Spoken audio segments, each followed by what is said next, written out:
Okay, so something that I really want to tell people, but people don't like to hear or talk about, and like it, like people that are like in control, like really don't like it to be talked about, um, is how um, America has like a giant child sex ring being run through it, and um, child sex is an extremely important aspect of many practicing forms of witchcraft. And um, the more prevalent that those things become in the world, the more necessary these rings become.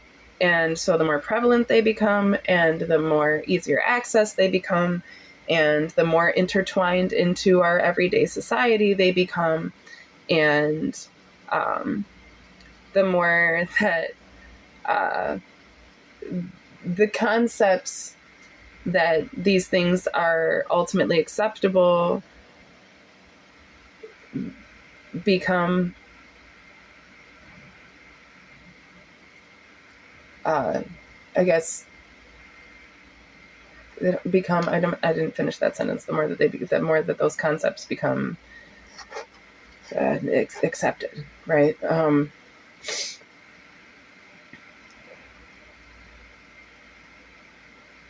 That's like a lot. Okay, that's a lot. It is a lot. But the thing is that that's the reality that we're dealing with. Um, there is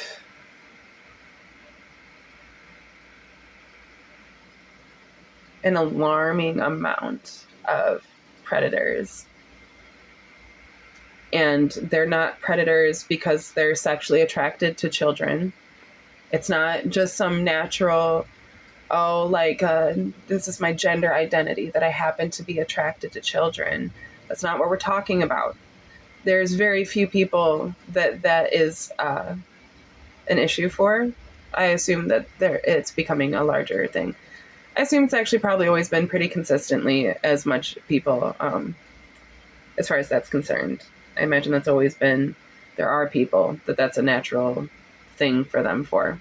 Not that it should ever be given into, by the way, just because it's their tendency does not make it acceptable. There's, because that, I mean, then goes into the concepts of consent, right? That's why that's so important now. But like, those types of concepts, when you start initiating those types of concepts of predatory behavior being acceptable, you start getting into the arguments as to what consent even is. And we have drawn the line at this point that as long as it's illegal adults, then they can consent. But the age of legality differs everywhere in the United States as well as in the world. And there is no set of stipulation as to like the maturity level that's being worked with. It's just an age thing. So like it's 16 in some places, where it's 18 in some places, where it's 14 in some places. But that doesn't mean that that's inherently how mature those children are. You know what I mean? Like, it's not that just because it's 14 that those children are more mature than the 18-year-olds here. It's just set up that way. It's not very standardized, and because which is the only way that should ever be considered acceptable. I mean, I don't know. Consent is such an interesting thing because there's a such thing as grooming. It took me a lot of therapy to get over, or to just understand the psychology behind the guilt that I had in having made so many allowances for the abuses that I endured. And how having that sense of responsibility to my own experience often kept me from holding proper accountability towards those that were the aggressors in the matter, which is because of the gaslighting. I mean, that's where it came from. But I like a person with fucking Stockholm syndrome bought into that, and to an identifiable degree. And yeah, I just had to work through that.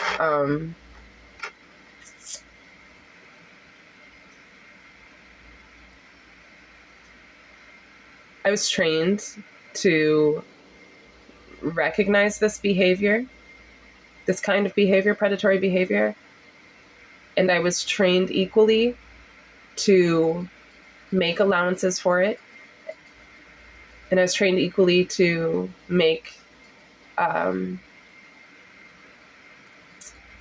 cover for it, you know, to make excuses for it, to disillude myself about it, to be able to disillude others about it. I just didn't. I was very obedient growing up, and I did give into that training. Now, would my parents admit that that was intentionally done? Can I even say that it was intentionally done? I don't know for sure. I don't think it truly matters because it was being done regardless, due to my parents' deflectiveness. So, like, even if they weren't actively being deflective in order that I be responsible for certain things, their deflection did make me responsible for certain things, and thus they are responsible for that, even if that wasn't their intent, right? And that's a big old fucking hard pill to swallow that I still struggle to swallow, even when, you know, taking responsibility for things that, like, you didn't even intend that. You were intending the best, even. You really did have good intentions, and everything got super fucked up. It's a hard one. It's not just a hard one to accept. It's actually pretty easy to accept because everybody can accept it because everybody can see it. It's really hard to process, and especially to process without ego, you know, to process through and to rid the ego of that process in that way. Because yourself will immediately want to defend yourself for your intent. But even still, I mean, I don't even know. The fact that I don't know, I can't definitively say, no, they didn't do it on purpose. I know that they always had the best intent. I know that they were always doing what they believed was best for us. I can't necessarily say that.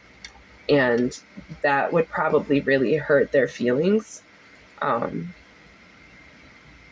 because they conveyed openly that their intent the whole time was to be as right as possible, to do things as, you know, to do things as right as possible.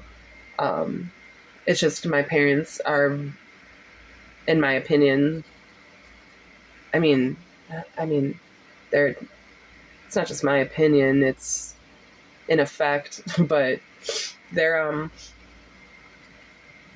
they like to be one way while actually being another way, portray themselves to be one way while actually being another way. They like to play both sides. They like to be able to, you know, make their own standards about those types of things. And in doing so, which I get, I too can be that pretty narcissistic, but in doing so, tend to be extremely hypocritical, you know. And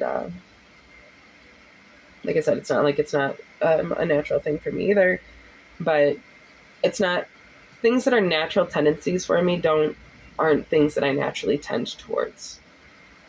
They're not things that I tend towards. Things that are natural tendencies for me. Like, if I can recognize it, then I can potentially do something different.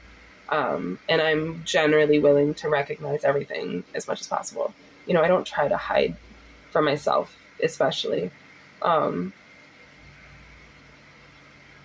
So, like, I don't have a problem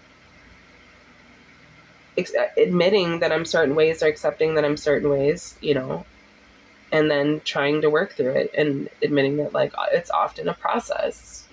It's not just going to happen overnight. I'm not just going to suddenly be a better person. And in fact, the older I get, the shittier I get. Not really. I get better. I'm a more stable, functioning member of society than I've ever been. Am I? No. Yes, no. Yes and no. I'm emotionally, mentally, spiritually, physically more stable than I've ever been. Which is weird, just given my life. Um, but yeah, I actually was just thinking about it earlier today. We're like having to admit to myself that I'm I'm pretty stubborn minded and pretty idealistic. I'm not. I'm practical in my idealism, but I very much don't live a normal life. I don't appeal to societal standards for like stability, security, normalcy, acceptability. Um, the way I live is the way I have to live. If I actually believe the things I say. And like sometimes I don't. Sometimes I say shit and I think I believe it, and then I come upon experiences that show me otherwise, and I have to be willing to accept that, and I have to be willing to make those adjustments and shit. Like, you know, and I generally am. I try to be. Definitely not right. And it was like even when I was listening to myself in those other videos, like the fuck am I talking about? I have I I sometimes say things that are like as if they're extremely definitive. And they're not even right. They're not true. They're just like an idea that I had. And I don't know what to say about that because I don't necessarily notice that I do it until I'm like sitting there watching myself, listening to myself do it. And it's like, well, that's not what I'm trying to say. Like, that's not even what I actually think. Like, that's not, like, I get what I'm saying, but it says something else to somebody else. I'm really bad at that. And I remember my mom being bad at that.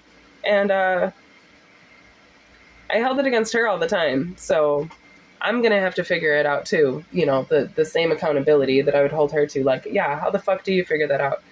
How do you hear yourself talk? I actually think that these things are important because, like, first I started doing it just so I could talk out loud and start hearing myself talk out loud. But every once in a while, I actually go and, like, watch them again. And that's totally different because then I'm actually hearing myself, like, at a different time in a different space. And I'm able to, you know, kind of be like, oh, fuck. I sound retarded. I know people hate when I say that word, and I'm sorry. I feel like I've explained this as well, but I don't expect everybody to watch every video. When I say that word, I don't mean that I'm in any way like disabled. Disabled. I it is disabled, but not permanently. The reason it's retarded is because, like, a song, when you retard a song, you slow the melody down. You slow it down where it's like going at the same rhythm, but it's just slowed down for a time and then it comes back. So retarded is like when there can be an expectation of more, an expectation of a higher processing, and it's just not happening at that time. That's, you know, when your friend's being an idiot, your friend's being retarded. If your friend has a mental, physical incapability, then they're not being retarded. And I'm aware that that used to be the medical term. That's crazy, and I guess that's why, like, it became such a negative term, was because it used to be the official term and then people started misusing it. But essentially, the term is supposed to just mean that it doesn't work to full capacity. And that's why I wouldn't call somebody that, like, is developmentally disabled in any sort of way, or physically disabled or mentally disabled in any sort of way, retarded, unless they're acting retarded. But, like, if it's something, if a person can't be anything more than what they already are, they're not being retarded. And it's cruel to say that, right? Like, and that's why my dad used to say it, and that's why it was supposed to be funny, was because, like, he would say it about things that, like, we couldn't help. That's where I learned to say it, and that's why I have a sarcasm with it. But I try to use those words. It's the same thing like I say gay, or so, like, depending on the person, I'll even say faggot. I grew up being called a faggot, so, like, it means something to me. It was an actual term that people used to refer to me. So, like, I took it personal, and I use it in a way that, like, means something to me. That's what I've done with a lot of those things, to be honest. In general, actually, the way I communicate is extremely satirically. It's veiled. I don't mean to.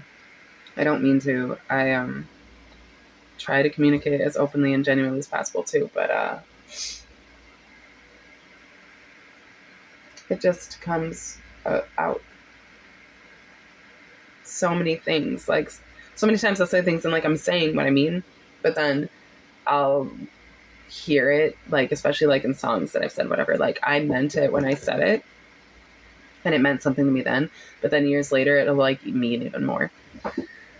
You know? Okay, listen. What are we talking about? Ghosts. Demons. We're talking about fucking... So what I was trying to get into, that's right. That's what I was trying to get into. Something I've told a few people, and I try to put on my Twitter. I was, like, building up to it, and I tried to put on my Twitter, and then it got reported, and everything's run by computers now, so you can't, like, talk to anybody and complain anything about it, and they, like, froze my shit. So by the time they brought it back, it was frozen for, like, a month or something, 2 months, maybe a month. So when I came back, I was like, okay, fine. I should have just kept trying to talk about it, but I've had my Twitter deleted. I don't even care. I should just keep talking about it on Twitter. I don't give a fuck anymore. My issue though was because, like, I have, like, my dumbass has, like, photos on the internet that, like, that's where they're at. I can't get them back any other way. So, like, if I lost my social media completely, like, I wouldn't have those photos. I've lost every other fucking photo in my life. I've lost everything in my life. It wouldn't be, like, the worst thing in the world, but I like having those things. I'm not necessarily trying to fuck with those things. So I got a little warning, and so I said, fine, won't talk about it. But I want to talk about, I'm supposed to be talking about it. So, like, I'm sorry. Not sorry. You can't stop me or, like, do something else. You're going to have to try harder or whatever. I say, or whatever, like, I'm not trying to threaten you. Like, it's just, this stuff has to come out. I'm assuming that the reason that I'm being told to talk about it is because this is when it's supposed to be coming out. I mean, I just do what I'm told. I don't fucking know. But, like, I have friends that are Freemasons. I support Freemasonry. I don't like what it's become. It's been completely taken over by the Tabernacle of Satan. What the fuck ever. It's completely, but that was part of the point, I suppose. That was part of the script. So, like, everything's the way it's supposed to be. Everything's doing what it's supposed to be doing, but, like, I don't like it. But, like, in theory, I actually very much approve of the concept of Freemasonry. I actually approve of the concept of, like, elitist groups of specific types of people doing specific things, unions, those types of things. Like, I do support it. Brotherhoods and sisterhoods and all that whatnot. I know it's supposed to be all considered bad. It's all against community. But I think that it really just depends on the foundations and how those things are effectively being supported. And, I don't think everything needs to be, like, conglomerated or monopolized on or federalized. But I think that as soon as you have these small little secret sects of people, you know, groups of people or whatever, suddenly you start having spaces for a lot of fucked up shit to start happening, weird shit, you know, people just indulging in their shadows. And that when the people that compile a lot of these groups are people that are, you know, in control of society, you know, in all of these different public roles and shit like that, like it can become very nefarious very easily. I think that's why it was kind of used the way it was and established the way it was. But like, I don't think it's innately wrong, and I don't think that everybody involved in it is involved in it the same way. But I think it's very much like the same way that every cop is a bastard, because they've been bastardized by the system. Doesn't mean that every cop is a piece of shit asshole fucking racist. Most of them do tend to be that way, unfortunately, but not all of them. There are good people trying their hardest to use that system properly, but every single one of them is a bastard. Every single one of them is bastardized. Every single one of them has been left by its parent, you know, by the thing that established it and the thing that wanted it and the thing that made it a thing, like, gone. Like, now they're just fighting a fucking failed system, fighting for a failed system, rather trying to support the honor of a system that no longer deserves any honor, sort of deal. You know, it's a shame, more or less. But like, I don't remember what the fuck I'm talking about. That's the same way. Oh, that's the same way that Freemasons are. However, like in the same way, in the police system, in the churches, in the Freemasonry systems, which is like it's the social structure, right?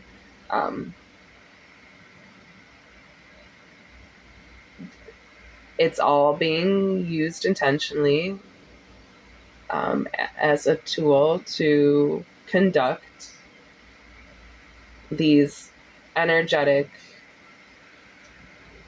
transferences, and most of it's being done through child sex trafficking. It's just so much more common than it's ever been made out to seem. And it's like when these things start being talked about in the media, like the Epstein thing starts being talked about, and like all of a sudden, like you just hear, you know, all of these names on these lists and everybody's involved, and now it's suddenly crazy, and now there's a whole Me Too movement, like sort of deal, right? Like that sort of idea, and it becomes overwhelming because it's like there's no way this is this big. Like it's so much bigger than you think it is. It's so much more common and in your face and so fucked up that you've likely been directly affected by it without even being aware of it, to some degree at least. To some degree. Now, I've met people out in the world. I've met a lot of people. I've met a lot of people online and shit. I've met plenty of people that, as far as I'm aware, have not been initiated into things or used as part of things the ways that I have or the ways that I know others have. But everybody's a part of this.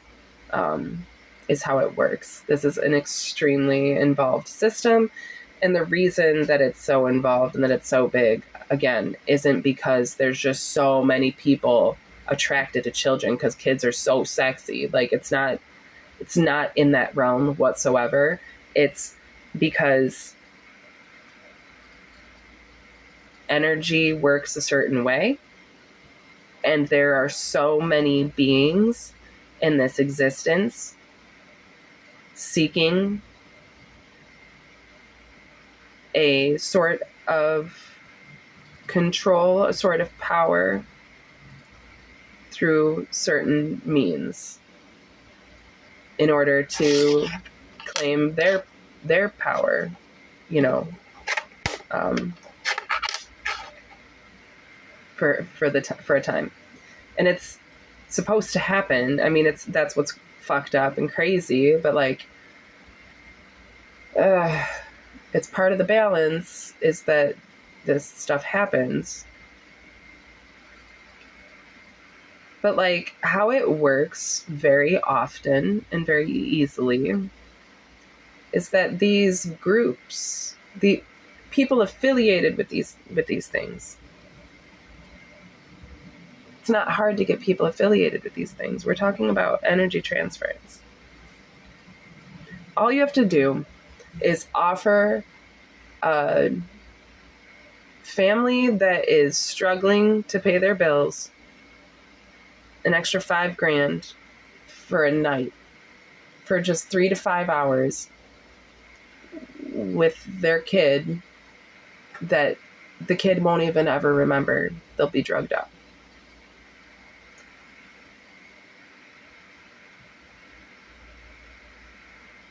There's a sex trafficking that happens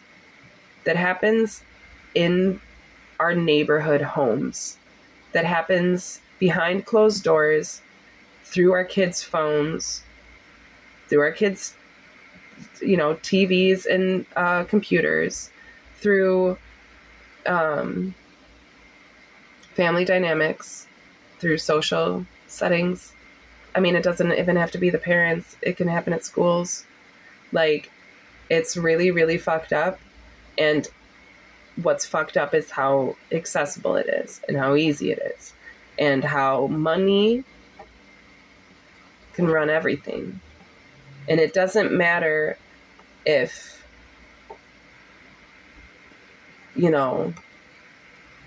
like Moose Lodge fucking 337 or whatever in fucking Kansas is comprised of anyone with actual money. Because as long as it's comprised of people willing to benefit from the system, it is part of the way that these things work. And like, those people don't even have to do anything but pool what little bit of money that they do have, and that money is benefiting those that are parts of these systems and that are doing these things, and then that money is getting pooled so that these things can be hidden for and covered. And then those people, like I said, like that one lodge could be full of great dudes that are doing it all right, that are doing it the way that it's supposed to be done, that are actually following those things with a sense of integrity, and they are getting the benefits, the financial benefits, and they're able to like build their towns up, and things are, better because of the Freemasons that are in that county or that are in that city. And that is accurate, but it's accurate because of these other systems that are going on. And they might even be completely unaware of that. That's also how this works. And also, like, that's a large part of like it has continued to work that way and continues to work that way is because of the step system in it. If you are not on a certain level of clearance and knowledge, you aren't going to be privy to the workings of the system any deeper than where you're at. So like, and the further that you go, the more that it ends up start being based on, how you prove yourself spiritually. It starts to come out in your life that it's, are you willing to do this fucked up thing? And if you did this fucked up thing, how it starts is that it starts with them bringing up fucked up shit they already know about. Fucked up shit. You don't have to do fucked up shit. They already know about fucked up shit you did. And in order to continue hiding from that fucked up shit, you have to do more fucked up shit. And then everybody just keeps doing fucked up shit. And this is largely in part because of the system. Now, the internet's made it great because you can get people at an extremely young age to do extremely fucked up shit that you can blackmail them with later. You don't have to have somebody on their knees wearing an apron with a sword on their shoulder in a fucking tabernacle in order to put them in this position any longer either. They can do it in the privacy of their own rooms just behind their phones. You can manipulate people so easily. I don't know if you saw the Black Mirror episode, but like that kid who's being videotaped masturbating while he's online, and then all of it gets used against him because it's incredibly fucked up. That shit. has been going on for a minute. It's not something that people can hide from. It's something that the people have been completely unaware of and are generally still pretty unaware of. And it's unfortunate because, like, people don't realize how easily sex trafficking happens, or what it really is. It's not just somebody pulling up in a van and pulling a kid into a van and then you never hearing from that kid again and then being a sex slave in chains somewhere in, like, fucking, you know, Russia or India or whatever. Like, it's not like that. It can be like that, but honestly, most people aren't doing it that way anymore, and the people that are doing that way are poor people. The way that it works now is that people get paid to engage in these things. They're getting paid for it. They're getting paid for it because part of the benefit, because the whole energy transference is for the power that comes from it. People are getting paid for it the same way that people are getting paid to sell their souls in all sorts of ways. You know, like, are you willing to talk about, you know, are you going to talk about your butthole on public television? And this 53-year-old woman who's, like, been a Christian her whole life and, like, raised her kids